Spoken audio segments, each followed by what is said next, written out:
So today's chapter is menstrual cycle. So what are the objective of discuss today? So first is our introduction. In introduction part we take a definition, duration of a menstrual cycle, changes during menstrual cycle, then ovarian changes during menstrual cycle is the second part. That is in the ovarian changes of the menstrual cycle. What we discuss, that is follicular phase, ovulation phase, luteal phase. Then the uterine changes during the menstrual stage, that is in the menstrual phase, proliferative phase, and in the secretory phase. What are the changes occurs in the menstrual phase during inside the uterus? Means then our fourth point is our cervix and vagina. How cervix and vagina changes. So it divided into two part. We divide, that is changes in the cervix during menstrual cycle and the changes in the vagina during menstrual cycle. Then the regulation of a menstrual cycle. What are the regulation point? Main important, that is hormonal regulation. How hormone involved in the regulation of a menstrual cycle. Then regulation of ovarian changes. How ovarian changes makes the regulation of a menstrual cycle. Then regulation of a uterine changes. And last, the applied, means what are the symptoms observed in the menstrual phase, premenstrual symptom, abnormal menstruation, ovulatory cycle. Now we go towards the discussion of a first heading, that is introduction of the menstrual phase. What is the definition of a menstrual cycle? So by the author of says that menstrual cycle is defined as a cyclic event that takes place in the rhythmic fashion during the reproductive period of a woman's life. So what is the meaning of this statement? That the menstrual cycle when occur, it is cyclic, means it does not happen in one times or two times. It is cyclic, means once the menstrual cycle is over, then another phase of menstrual cycle is over, and in a rhythmic fashion, means just like clock means our watch, how it goes on a rhythmic fashion, same as menstrual cycle also goes on rhythmic fashion during reproductive period of woman's life. Means this cycle represented the reproductive period of the women or females.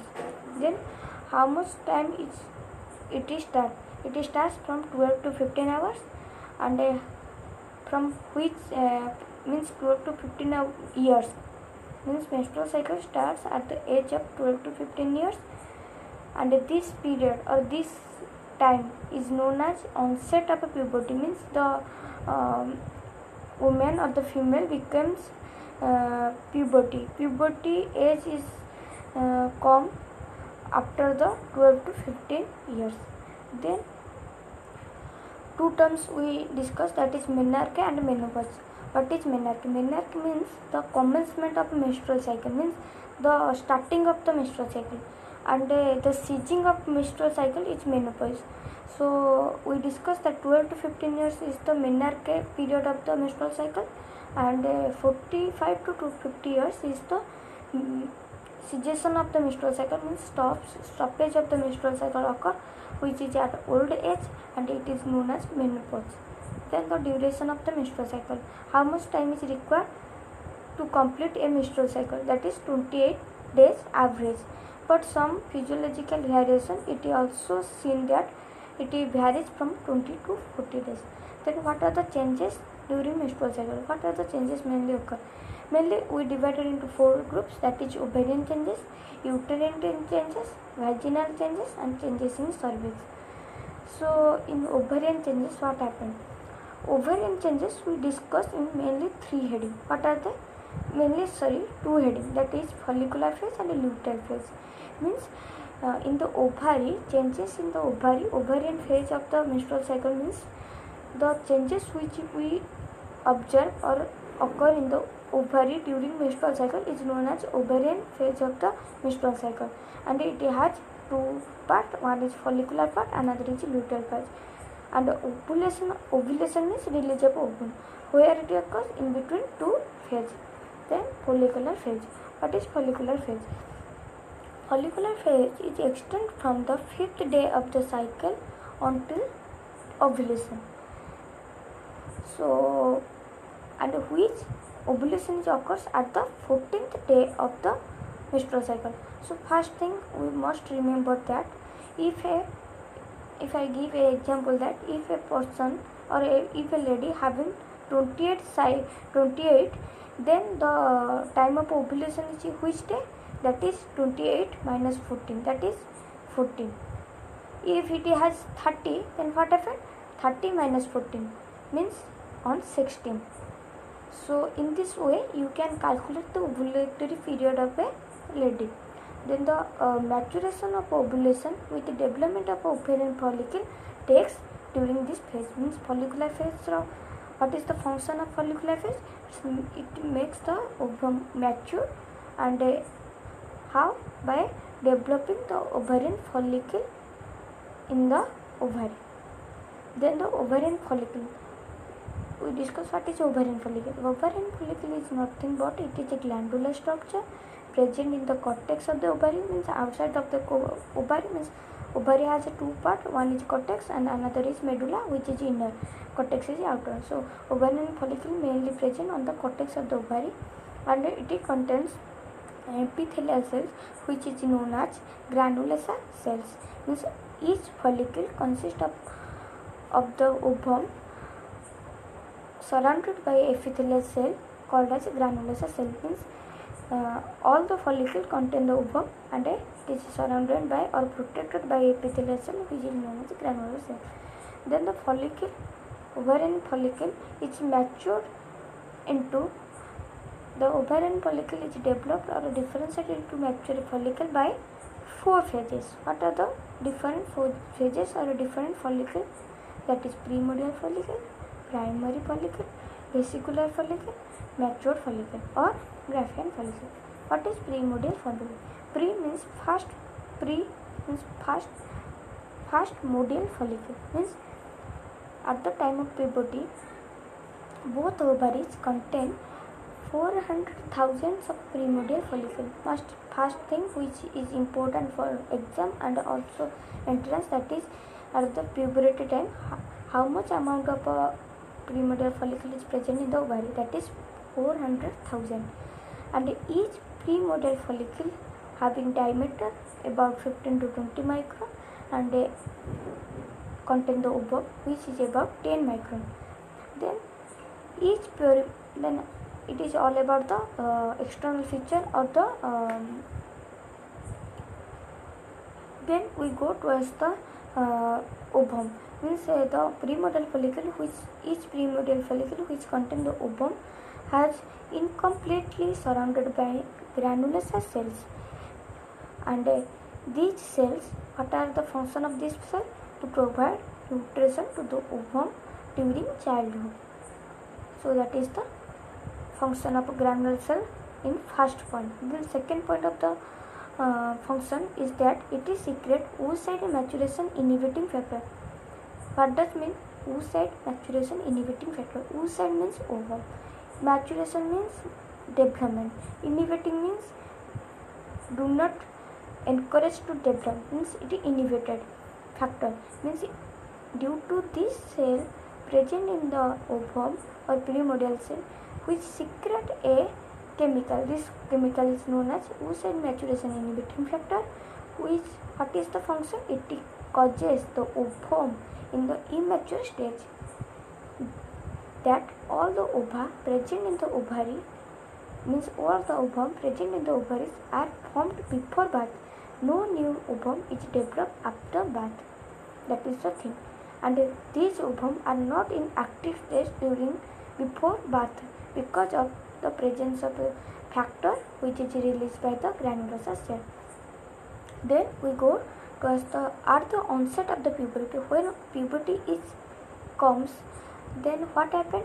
The factor is released because the granular cell is present, but due to the influence of a follicle stimulating hormone and luteinizing hormone of the primordial follicle start growing through the various stages. What are the various stages we discuss after? Then primary follicle. What is primary follicle? After the development of a primordial follicle, it develops into primary follicle. what is the changes occurs in the primary follicle than primordial follicle? That it is completely surrounded by granulous cell. Means if we go to as a comparative study, that in the primordial follicle there is incomplete surrounding granulous cell, but in the primary follicle there is a complete surrounding of a granulous cell. Then we go towards the development. Then what are other changes occur? Means here the diameter of the follicle is increases and the ovum present inside it also increases. Diameter is increases about 30 to 40 micron and ovum increases about 20 micron. Then another thing is that the follicle is not definitely enclosed by connective tissue capsule. Then what are the changes taking place during primary follicle into vesicular follicle? So first is the development of the primary follicle, by which changes taking place inside it. First is the proliferation of a granulous cell. Due to the proliferation of the granulous cell, it becomes completely enclosed the primary follicle, so that it get protected easily. Then the size of the follicle is increases, then the size of ovum increases, then the connective tissue capsule which is present around the follicle become formation occur under the primary follicle into the vesicular follicle. In this way, by if we go in a nutshell, these are the changes occurs so that the primary follicle develop into vesicular follicle. Then vesicular follicle. Vesicular follicle is the developing form of the primary follicle, and it occurs by FSH. Means the FSH influence the formation of a vesicular follicle, and about 6 to 12 primary follicles start growing and develop into vesicular follicle. All the primary follicle do not undergoes into vesicular follicle, only 6 to 12. So why 6 to 12? Why not all? Because we know in the every ovarian or every menstrual cycle only one Graafian follicle or one Graafian follicle undergoes to produce one ovulation, not all. Due to this, so much primary follicle are not involved, and this makes the cycle continuity. Then what are the changes takes place during the development of a vesicular follicle? The changes which are occur, that is change in granulous cell, change in ovum, and a formation of a capsule. Then change in granulous cell. First, what happened? The proliferation of a granulous cell occur. Means the granulous cell which surrounded the ovum, it becomes more and more differentiated so that it gets proliferate. Then inside the there is a cavity formation occur, which is known as follicular cavity or antrum. Is present in which place? That is in between two granulous cells. So due to the differentiation or proliferation of a granulous cell, there is a space of present or cavity formation occur, and this cavity which is known as follicular cavity or antrum, and this antrum is filled with serous fluid which is known as a liquid follicle. And we discuss all about only granulous cell, not about ovum. We go towards each by each point. That in the granulous cell, another thing which is open, that the follicle become increase in size due to the differentiation. Then the antrum which is filled with the serous fluid is increase in size. Then what happened? Due to the increase in size of the antrum, so ovum which is situated centrally is pushed to one side and enclosed by or surrounded by a granulous cell. Another type of granulous cell which is known as a germ hill or cumulus uphrus. And the granulous cell which line the antrum is known as a membranous granulus. So in this way we discussed that two types of granulous cell now formed. That one granulous cell which lined by the antrum, and another granulous cell which lined by the ovum, and the ovum lined by the granulosa cell is named as cumulosuperus. Means the granulosa cell which encloses the ovum is known as cumulosuperus. Means germ hill. Germ hill means it is the granulosa cell which is present in a uniform manner, but due to the presence of antrum, it becomes a hill-like, means a hill-like structure of the granulosa cell occur towards ovum. So we call that germ hill. You can remember by this concept. And antrum is lined by the granulosa cell is known as membrana granulosa. Then the inside the germ hill which contains the granulosa cell became divided and forms the columnar or corona radiata. So corona radiata is formed by the granulosa cells of the germ hill. The germ hill granulosa cell present nearly to the ovum inside the vesicular follicle. Then what are the changes occurs in the ovum? First thing which we know that ovum becomes increases, and it is more increases, that is 100 to 150. If you compare that in the primary follicle, it is about 30 to 40, means twice 10 increases in size of the ovum. Nucleus become also large. Cytoplasm became granular, means the granular structure are present in the cytoplasm. Then the thick membrane is formed around the ovum, which is called zona pellucidum, and a narrow cleft appears between ovum and the zona pellucida. This cleft is known as perivitelline space. So perivitelline space is the space in between ovum and zona pellucida. So now the formation of the capsule. Capsule means a strong epithelial or a spindle cell which makes the protect the follicle. The spindle cell from the stroma of the ovarian cortex are modified to form a sheath of the follicle, and this covering sheath is known as follicular sheath or theca folliculi. Theca means a protecting layer. The theca follicle which further divided from theca externa and the theca interna. What is theca interna? Theca interna is named such that it is present towards inner vascular layer of the connective tissue, and this layer contains a special epithelial cell with lipid granule. So what is the role of this layer? This layer contains granules, so it have a secretory role, and it is secrete the main female sex hormone which is known as estrogen, and this estrogen is released to the antrum, which is the cavity present inside the Graafian follicle, or the we discuss now the vesical follicle. Then theca externa. Theca externa means it is present outerly. It has thick packed fiber with a spindle shaped cell. After 7 days of menstrual cycle, one of the vesical follicle outgrow others and forms a dominant follicle. Now we discuss theca externa and theca interna. Now we go towards the development of a Graafian follicle. How occur? Means after the 7th day of menstrual cycle, what happened? The vesicular follicle which is formed goes outward from the others, means 6 to 12 pyramidal follicle comes and a role to develop and differentiate to produce vesical follicle, and from 6 to 12 or 6 to 12 pyramidal about they are differentiate and form a dominant follicle, and this dominant follicle further develop to form Graafian follicle, and other vesicular follicle regenerate by atterate by means of means the engulfing each other chemical.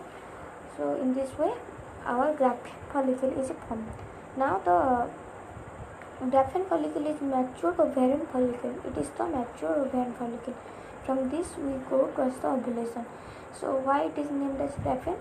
So we must gratitude towards the physician which is named anatomist Reginald de Graaf. Due to the last word is Graaf, he named this follicle as a Graafian follicle. What are the changes occurs due to in the Graafian follicle.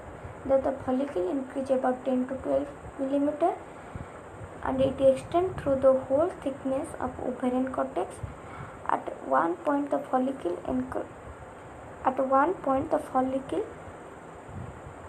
encroaches upon tunica albuginea and protrude upon the surface of the ovary, and this protrusion is known as a stigma. Stigma, main point we should remember that tunica albuginea, it is a layer or it is a covering which get produced to form a thin, so that there is formation of a stigma occur. And the follicular cavity which contain the antrum, which we said before, is become more and more larger and contain more fluid. Ovum attains maximum size, zona pellucida becomes thick, corona radiata becomes prominent.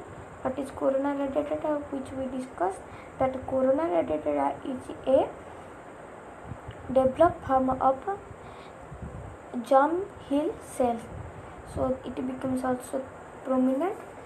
And the small spaces which is filled with the fluid in between two germ hill and outside the corona radiata is present. These spaces become weak, and from these spaces the attachment of ovum to follicular wall occur. Theca interna becomes prominent, its thickness becomes double with formation of a rich capillary network. And on the 14th day of the menstrual cycle, the Graafian follicle is ready to process ovulation. Now all about the follicles we discussed. Now but we discussed that in the primordial follicle there is the cell size is 15 to 20 and ovum size is about 10 micro, and there is a factor we discussed, oocyte maturation inhibiting factor. What are the role we also discussed. Then we discussed the primary follicle, and then the primary follicle, what are the changes occurs in the primary follicle. We see that the size increases 30 to 40 with ovum 20 micron. Then it is surrounded by a complete primordial completely granular cell. Then we go towards the vesicular follicle. In the vesicular follicle we discuss in 3 phases, that is what are the changes in granular cell, what are the changes in ovum, and how the rotating sheath or capsule is formed. Then we go towards the Graafian follicle and what are the changes occurs in the Graafian follicle so that it becomes ready for the ovulation. Now main topic, that is ovulation. Ovulation is the process by which Graafian follicle rupture with consequent absorb and produce or discharge ovum into the abdominal cavity. So here one point, we always have a misconception that ovum is released and enters into the fallopian tube, but here the author mentioned that it enters into the abdominal cavity. But how it enter into the fallopian tube is a question. So you answer or we discuss in the next ovulation topic in detail. Then the ovulation occur how? By the influence of LH. So ovulation occurs on 14th day of menstrual cycle in the normal if the cycle is for 28 cells. Then the ovum which is released into the abdominal cavity enters into the fallopian tube. How the process of ovulation occur? Mechanism. So this author said that this mechanism not clearly mentioned because this ovulation topic is mainly detailedly in the next chapter we discuss, but main thing we discussed that the rupture of Graafian follicle takes place at the stigma, because the stigma is the place where tunica albuginea is thin. Due to this, the rupture of the Graafian follicle to produce ovum is occurs in that place. Then the follicular fluid is oozes out. So the follicular fluid is present in the cell or the ovum or the ovary is oozes out. Then the germ hillock becomes free because it is attached to the ovum. Due to the ovum is released, then it becomes free and released. Then the ovum is expelled into the abdominal cavity along with some fluid and granules cell for the protection. Then from abdominal cavity, ovum entered the fallopian tube through fimbriate end. In the fallopian tube, which contain fimbriate structure, they capture or sucked the ovum into the fallopian tube from the abdominal cavity. So, ovum becomes haploid before or during ovulation. How? By formation of a polar bodies. Due to the formation of a polar bodies, it becomes haploid, and due to this also the ovum is only exist or viable about 24 to 48 hours. After that, it becomes expired. It has no role to fertilization. So it must be fertilized within this time, that is 24 to 48 hours after the 14 days of the menstrual cycle. Then the fertilized ovum is called zygote. Zygote moves from fallopian tube, reaches uterus on the third day of ovulation.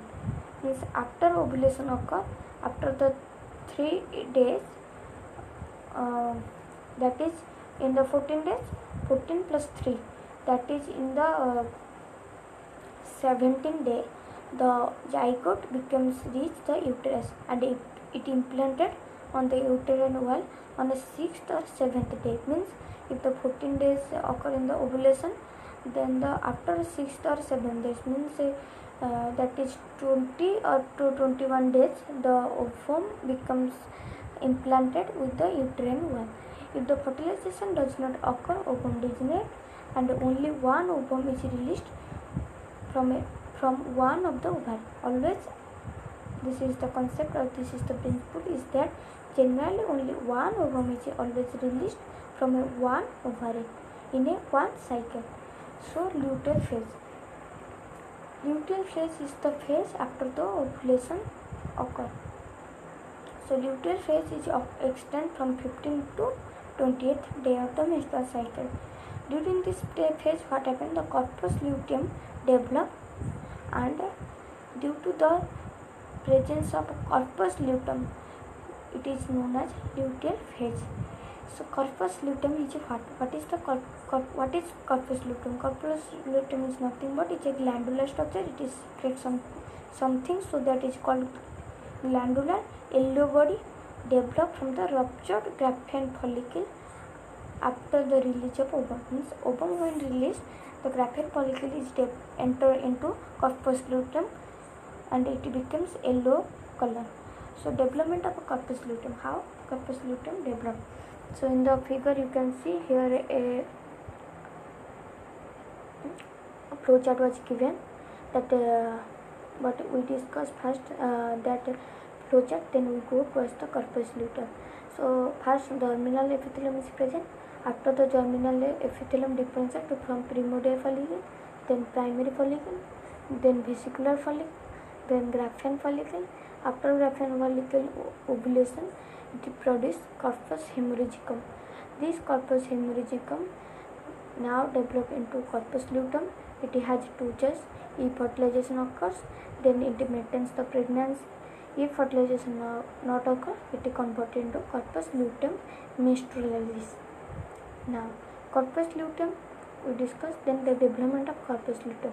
So soon after the rupture of the Graafian follicle and the release of ovum occur, the follicle is filled with blood. Now the follicle is called corpus hemorrhagicum. Hemorrhagicum means when hemorrhage occur, we call as hemorrhaging. Due to the, we know this is the corpus. Corpus means cell-like structure. Corpus hemorrhagicum.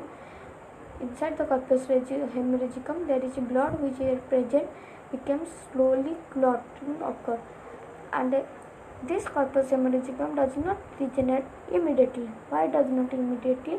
We discussed that why it does not regenerate. It is transformed into corpus luteum.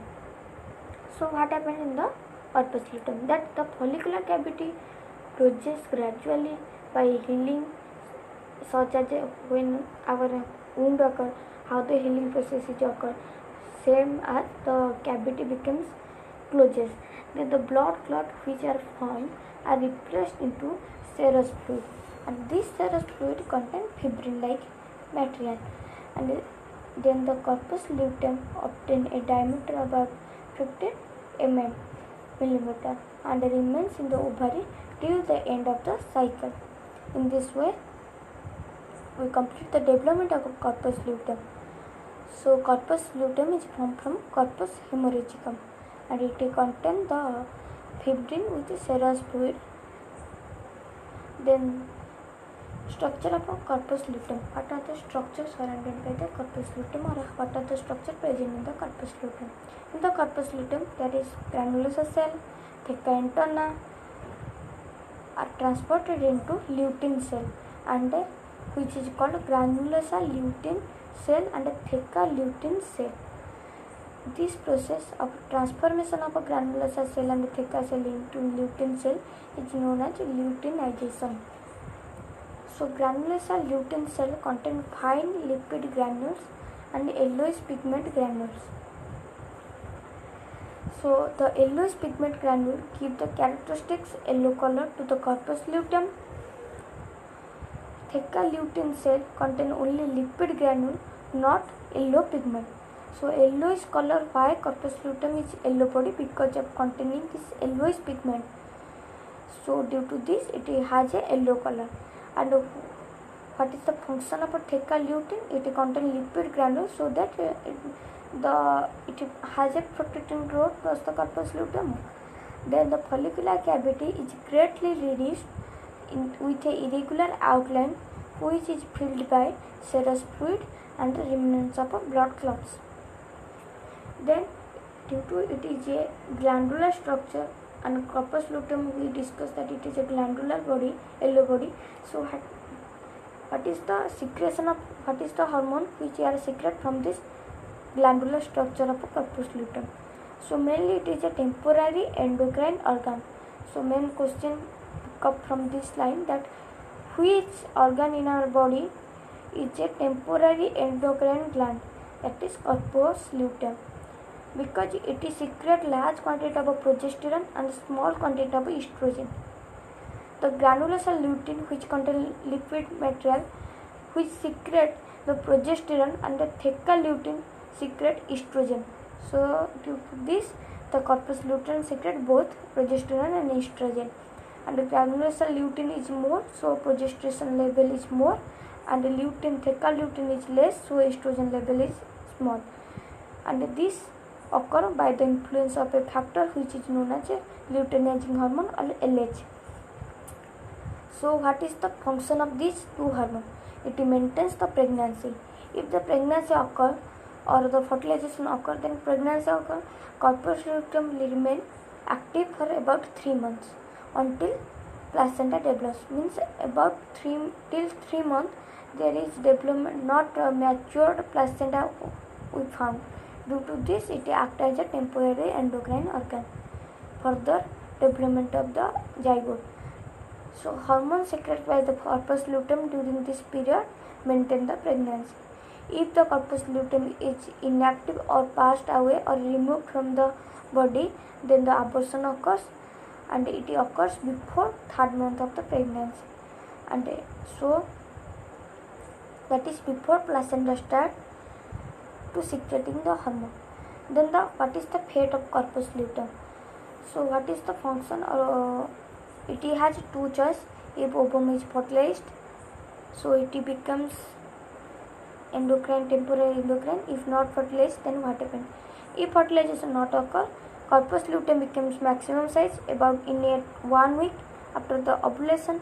During this period, it is secreted large quantity of progesterone with small quantity of estrogen.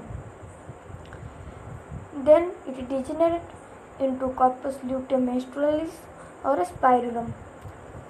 So this cell decreases in size and the corpus luteum becomes smaller and involuted. Afterwards, the corpus luteum menstrualis is transported into the skull-like called corpus albicans. Then the corpus albicans undergo regression, and this corpus luteum undergo regression called leucolysis. So in this way, corpus luteum undergoes degeneration if the ovum is not fertilized. So what are the main stages pass through the regression point? That is, we discussed that corpus luteum becomes corpus luteum menstrualis, then corpus luteum menstrualis transported into corpus albicans, and in this way it causes in the regression. If ovum is fertilized, then what happens? If ovum is fertilized, then pregnancy occurs. If pregnancy occurs, then what happens?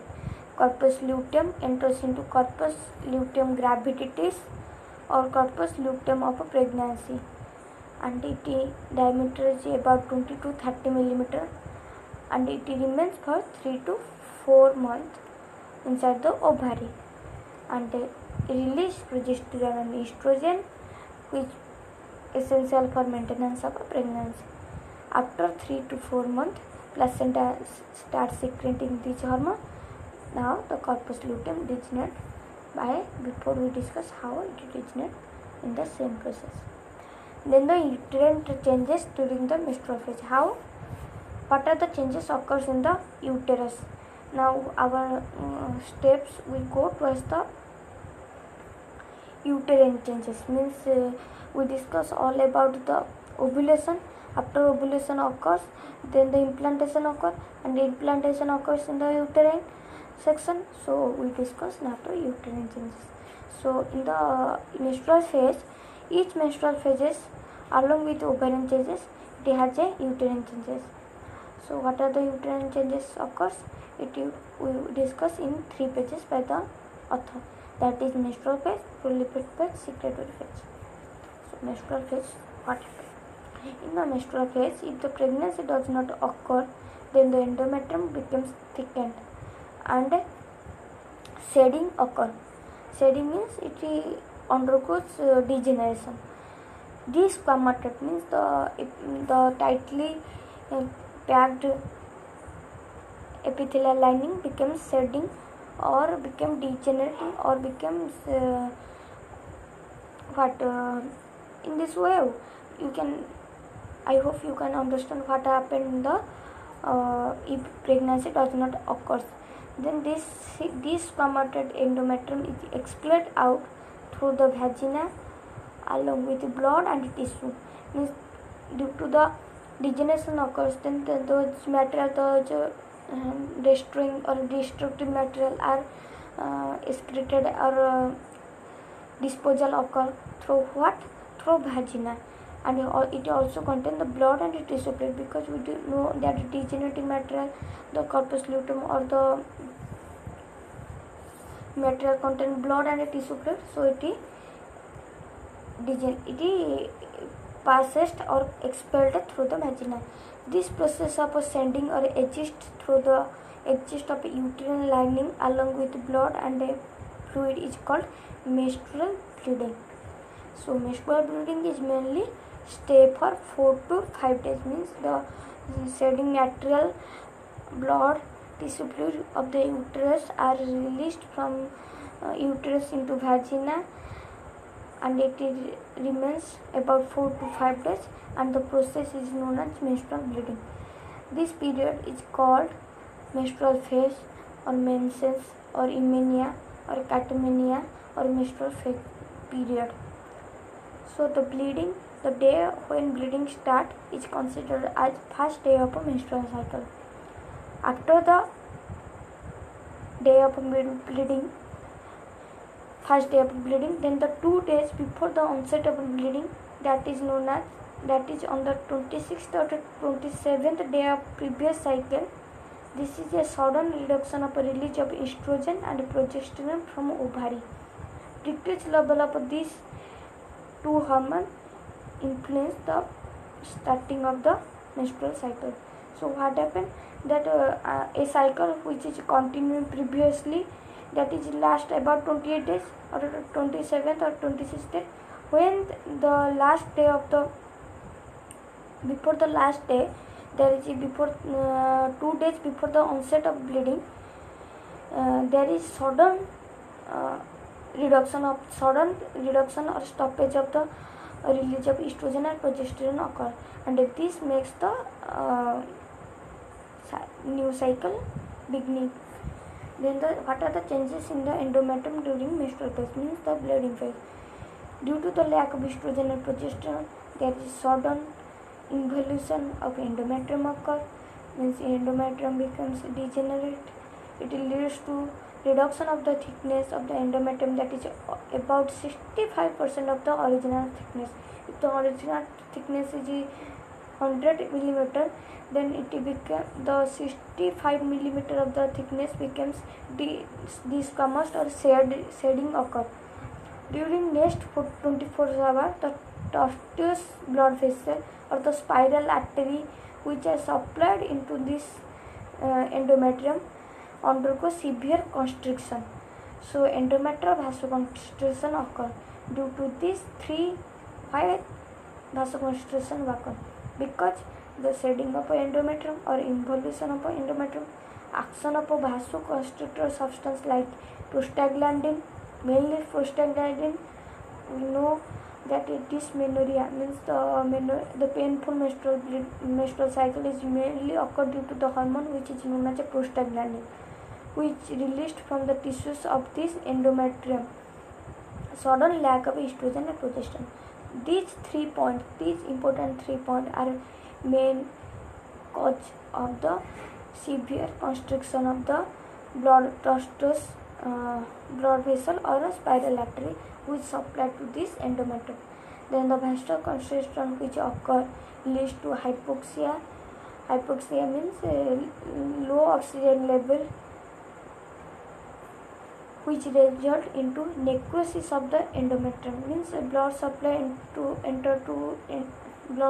the endometrium becomes slowed down. Necrosis causes the rupture of the blood vessel and oozing the blood.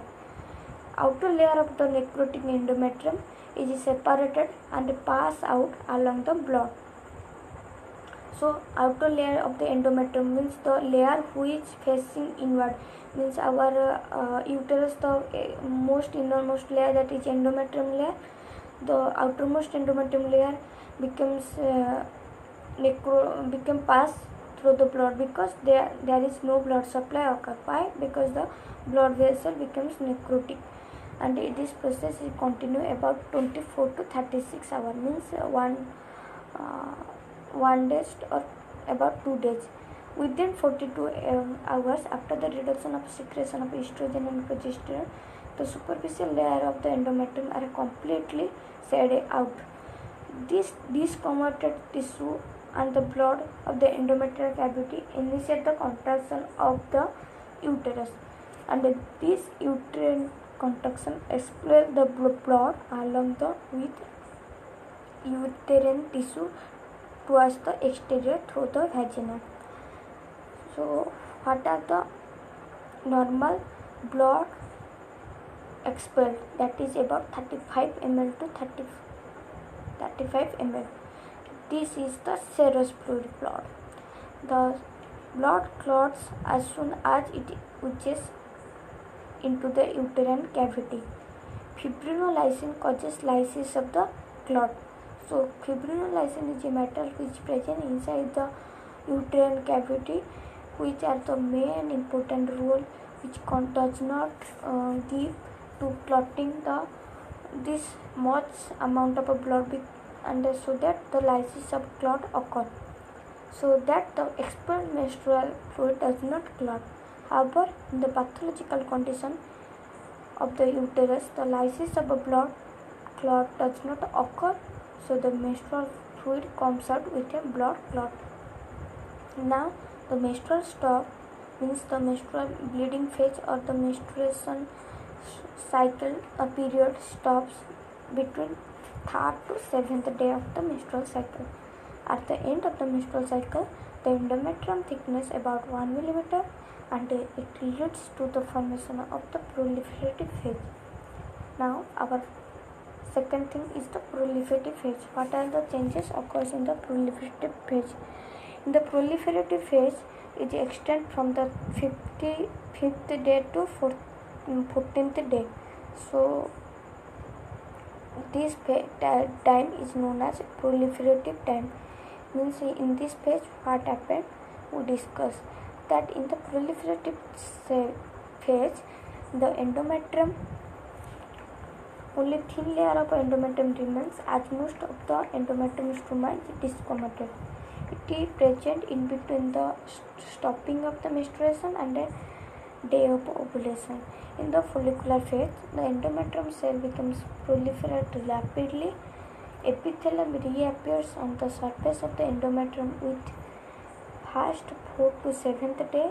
Uterine glands starts developing within endometrial stroma. Blood vessels appear in the stroma. Proliferation of endometrium cell occurs continuously so that endometrium reaches the thickness of 3 to 4 mm at the end of the proliferative phase. So all these uterine changes during the proliferative phase occurs because of the influence of estrogen, which is released from the ovary. And after that, the 14th day, there is ovulation occurs under this influence of LH, which promote the secretory phase. Then the secretory phase is extended from the 15th to 28th day of the menstrual cycle. Means the after in between the ovulation and the next menstruation to occur. So what happened in this? Now what are the changes occurs in the secretory phase? After ovulation, corpus luteum is developed in the ovary. It secretes large quantity of progesterone along with small quantity of estrogen. So what happened? That the estrogen causes further proliferation of the cell in uterus, so that endometrium becomes more thick. And the progesterone causes secretory, means we know that all this secretion means the hormonal secretion. So hormonal secretion means mainly we know in female there are two main hormones, that is estrogen and progesterone. What estrogen causes? Estrogen mainly causes proliferation of the further cell of the uterus, and progesterone, what it causes? It causes endometrial thickening with enlargement of endometrial stroma and further development of the other glands. So this is the main influence.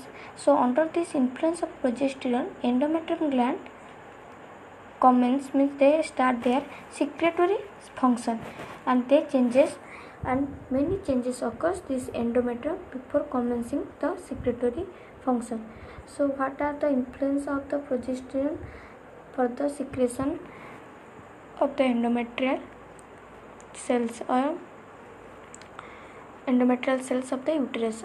Endometrium gland becomes more trosterous. Trosterous means more spiral-like behavior is occur. Because increase in size, these glands become trosterous to get accommodated with endometrium. Then this trosterous behavior means those behavior means the spiral-like structure of the endometrial gland. What it causes? Cytoplasm of the stomal cell increases because deposition of glycogen and lipid occur. The blood vessel becomes spiral or trosterous. Due to this, many new blood vessels appear in the endometrial stroma. Blood supply in the endometrium is increases. Thickness of endometrium also increases. Actually, what happened in the secretory phase?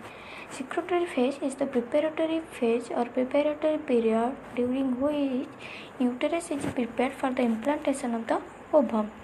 So all these uterine changes during the secretory phases is due to the influence of two main hormones of the female reproductive system, that is estrogen and progesterone. Estrogen causes repairing of the endometrium and growth, whereas progesterone causes further growth and secretion. So one is repairing hormone, another is growth and secreting hormone. So if fertilization of ovum is implanted during this phase, then the implanted ovum starts developing into fetus. Further changes occurs in the uterus for survival of a developing fetus. If implanted ovum is unfertilized or if pregnancy does not occur, then what happens? The menstruation occurs after these phases and a new cycle begins. So in this way we discuss the ovarian and uterine phases of the menstrual cycle. So now we go towards the cervix and vaginal cycle. So what happened in the cervix and vaginal cycle? In the cervix, during the menstrual phase, the mucous membranes of the cervix also show a cyclic changes during the different phases of the menstrual cycle. What are the phases in the menstrual cycle? That is proliferative phase, secretory phase, ovulatory phase, and menstrual phase. So in the proliferative phase, the mucous membrane of the cervix becomes thinner and alkaline by the influence of estrogen. So that what happened? The spermatozoa which are released during the conception is survival and motility in this place, helps in the survival and mortality from this place. And the secretory phase, the mucus becomes thick and adhesive, means glue-like behavior because of the action of a progesterone. Now from the graph you can see that when proliferative phase occurs, there is more peak level of estrogen, whereas secretory phase there is more release of progesterone. And what are the changes of the vagina? So vagina during proliferative phase, vagina epithelial cell becomes conified and which is responsible by the estrogen.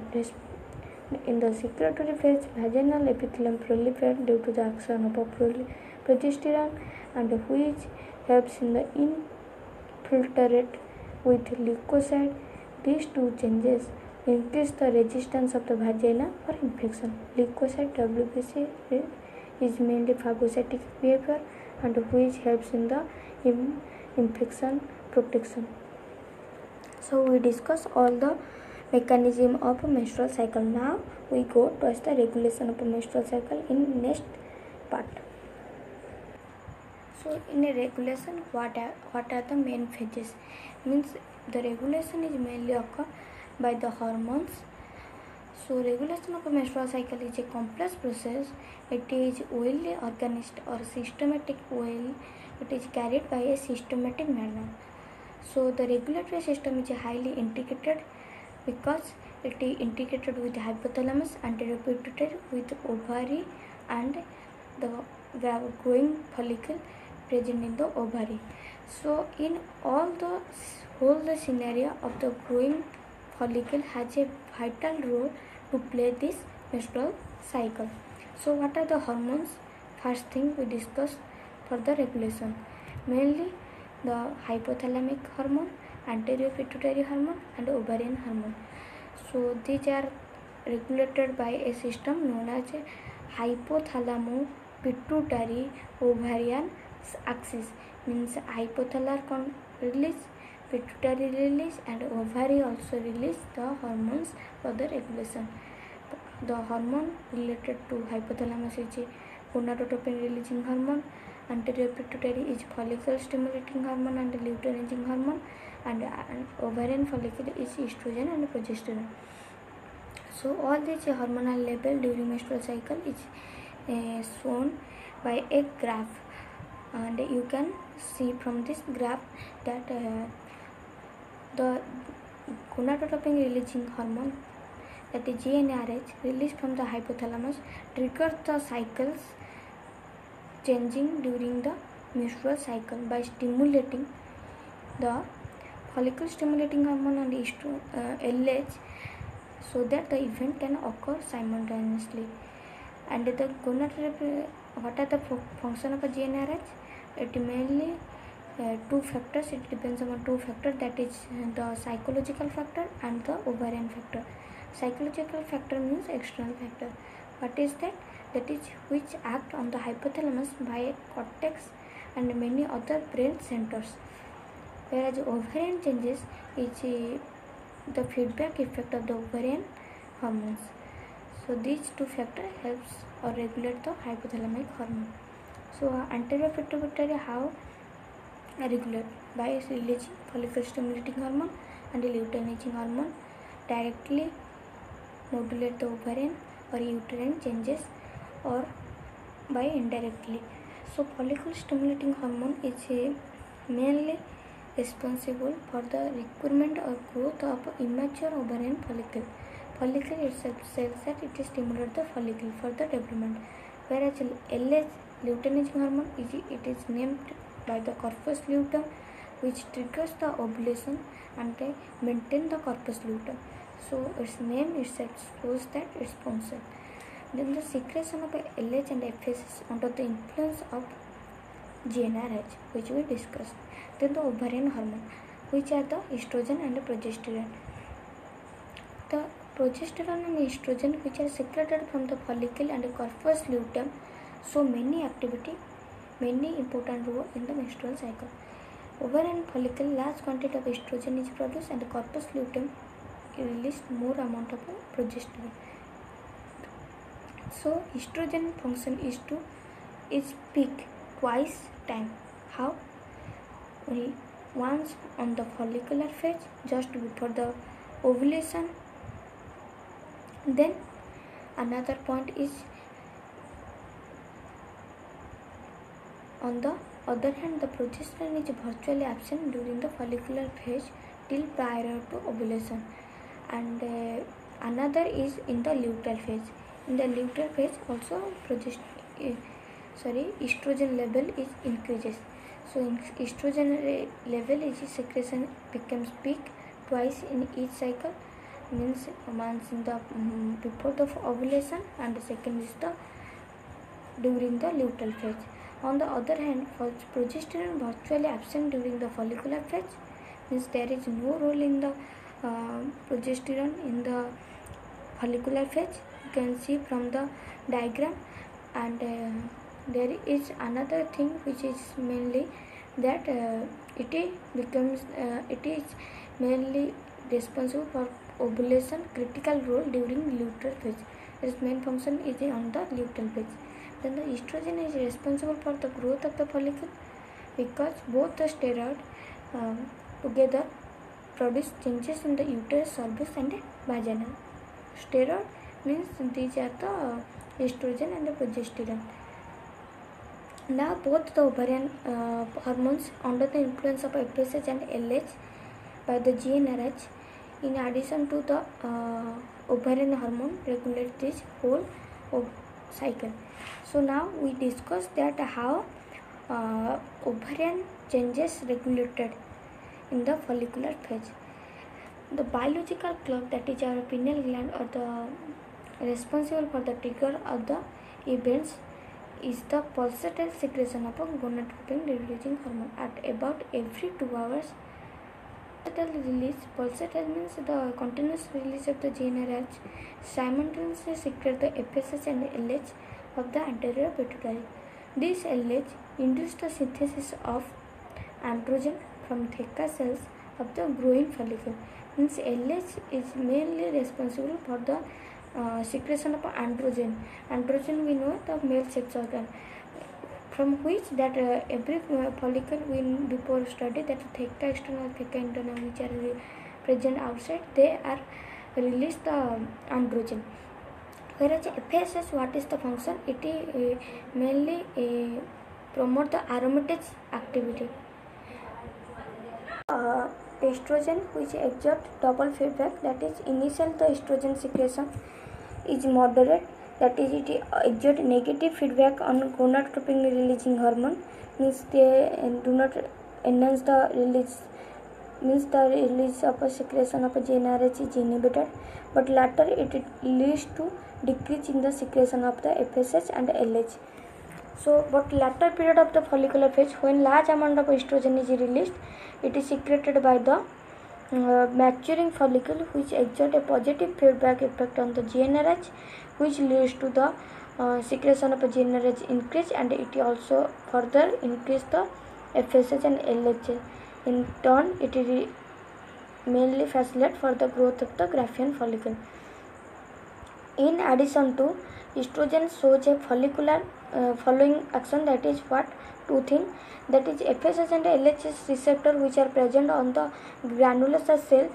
By the action of the estrogen, the influence to increase the number of these receptor, and also their sensitivity they make the more sensitive this receptor. With also it also promote the growth of the Graafian follicle, because if the Graafian follicle is growth in the first order, then the mature Graafian follicle is ready for the ovulation.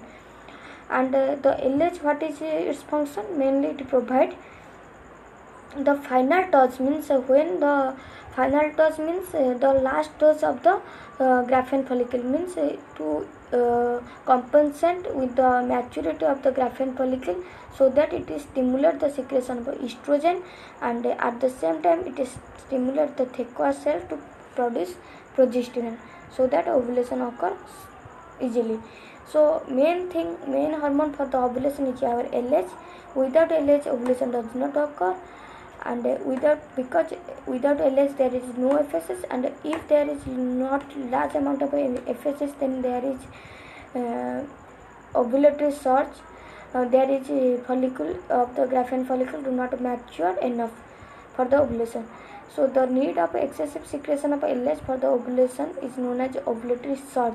Surgical operation named as a LH secretion increase is known as ovulatory surge.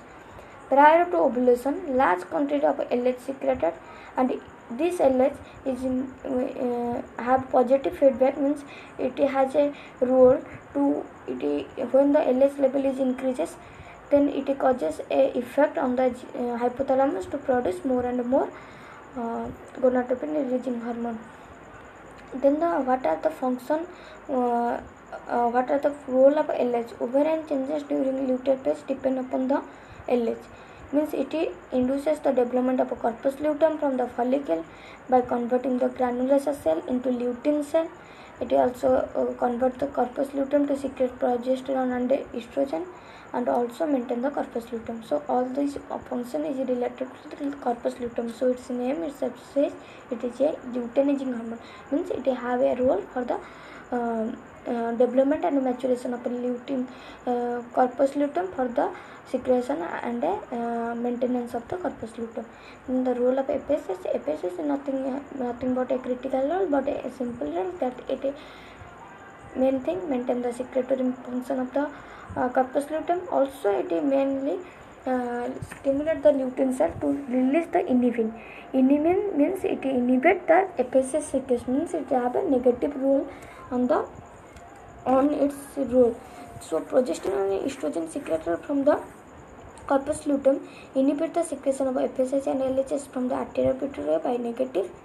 With this it have an additional role, that granulosa lutein cell, which is released from the corpus luteum granulosa cells, another hormone which is known as inhibin, which inhibit the secretion, also negative feedback on the FSH and LHS.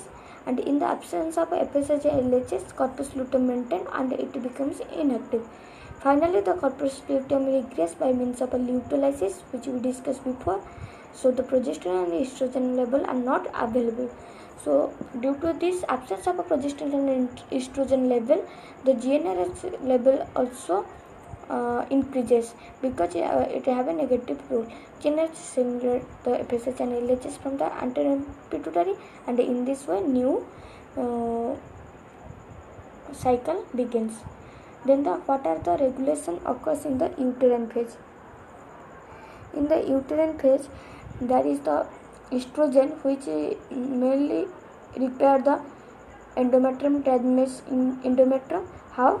By proliferating the endometrium stroma and by developing the uterine gland and appearance of a blood vessel on the endometrium stroma. Then what is the role of a secretory phase? In the secretory phase, uterine changes, that is it is constant with, you can see from the figure that the LH level is increases during the ovarian under the influence of FSH and LHS from the anterior pituitary. Corpus luteum, we know corpus luteum always release more and more progesterone and estrogen. The progesterone is responsible for the changing of the endometrium lining along with the estrogen. That is, progesterone stimulates the growth of endometrium and makes the endometrial vessel more spiral, and the growth of the blood vessel make them growth of the blood vessel with increased flow of blood with secretory activity, means endocrine secretion of the endothelial cells of the uterus. During this secretory phase, the blood flow and the secretory function of the uterus becomes increases by the estrogen progesterone, which is released by the LH, which is released by the corpus luteum under the influence of LH and FSH. And in the last thing is our in the menstrual phase, what happened, that is, we always remember the sudden removal of the progesterone and estrogen is responsible for the menstrual period or menses.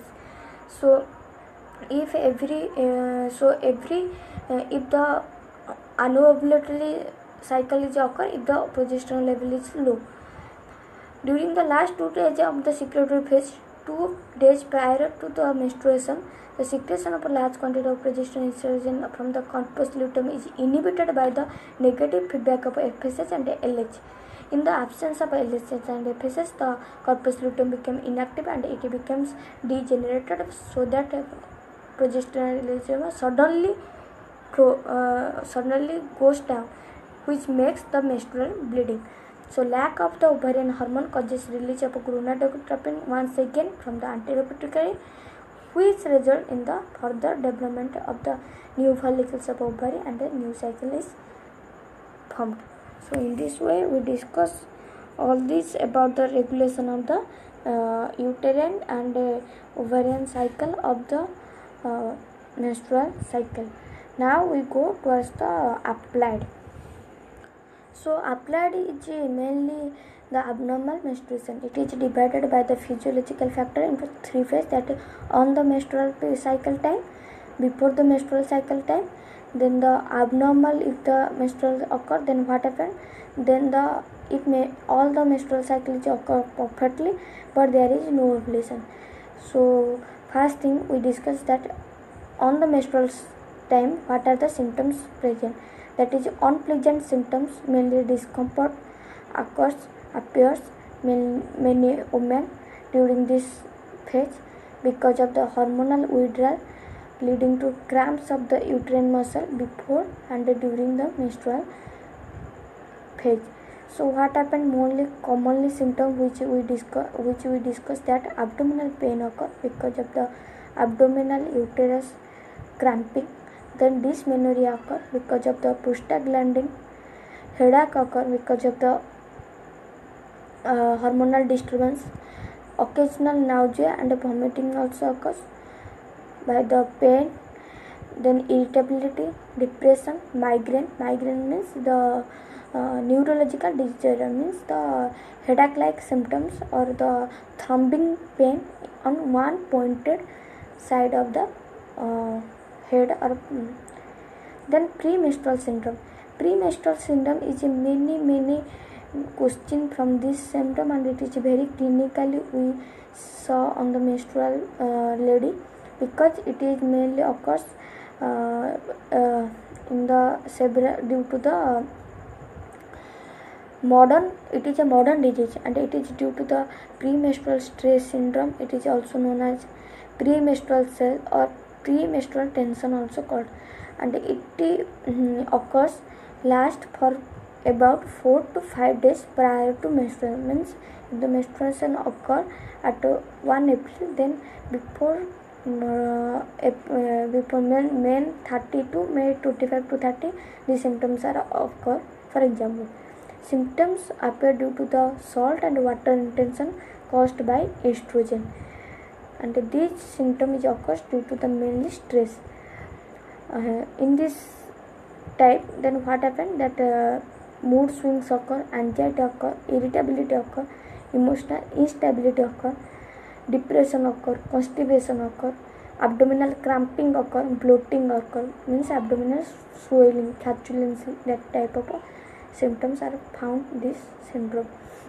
Then pre-menstrual symptom we cover. Then we go abnormal menstruation, means abnormal means not normal. So abnormal, what are the abnormal menstruation? That is amenorrhea, hypomenorrhea, menorrhagia, oligomenorrhea, polymenorrhea, dysmenorrhea, metrorrhagia.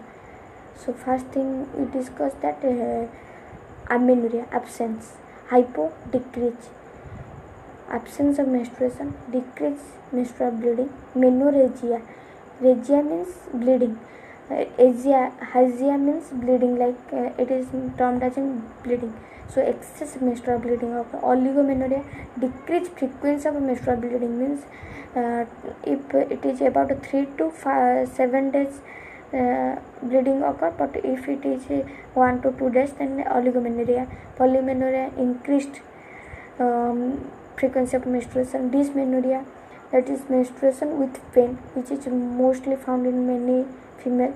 Metrorrhagia, uterine bleeding in between menstruation, means one cycle to second cycle there is also bleeding occur, that is metrorrhagia. Anovulatory cycle, so this is related to PCOD. Anovulatory cycle means the cycle in menstrual cycle in which ovulation does not occur. Why ovulation does not occur? Because ovum is not released.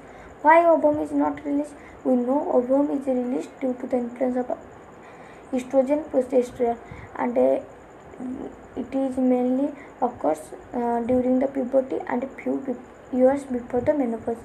But now it is seen to many times, and it occurs if it occurs very often during childbearing years, it leads to infertility. Due to the anovulatory cycles, a person becomes infertility character develop. So what are the common cause? That is hormonal imbalance, strenuous exercise program, eating disorder, and the disorder which is related to modern eating style, that is hypothalamic dysfunction, tumors in the pituitary gland, long-term drugs like steroidal or oral contraceptive for the prevention of conception. So in this way we complete our menstrual cycle.